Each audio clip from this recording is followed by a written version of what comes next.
Sən əsəbi olub nə qayrasın ey güya? Yəni sən əsəbləşib maksimum məni tapıb məndən məsləhət ala bilərsən. Ümumiyyətlə əsəbi nevrozu insanlar çox saf insanlar olurlar. Onlar sadəcə ailə üzvlərinə, dost tanışa, yaxına qarşı qışqırırlar, bağırırlar, fikirlərin daha aqressiv şəkildə ifadə etməyə çalışırlar və yaxud da tam tərsinə özlərinə qapanırlar, heç kimlə danışmırlar, bütün günü öz-özünə danışırlar. Hiss edirsən ki, bu insan aqressivdir.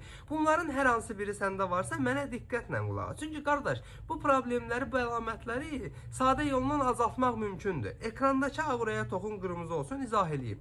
Sənə lazım olan Calmant kapsuldur. Bu kapsul tərkibindəki bitki ekstraktlarının köməyi ilə heç bir asıllıq yaratmadan gərginliyi, stresi, aqressiyanı azaldır, həyatını daha əhval-ruhiyyəli və şən keçirməyə və kömək edir. Hətta mərkəzi sinir sisteminin də fəaliyyətini yaxşılaşdırır. Heç bir asıllıq yaradıcı xüsusiyyəti yoxdur. Ölkənin bütün apteklərində var, dərman vasitəsi deyil. Tapa bilməsəz, əczaçılarımızdan xahiş edin, zakas verib gətirsinlər. Və bu cür faydalı videoların davamı üçün məni mütləq takip edin ki, sağlamlığınızın qeydinə qalan əczacınız bal olanlar hər zaman sağlam qalasınız.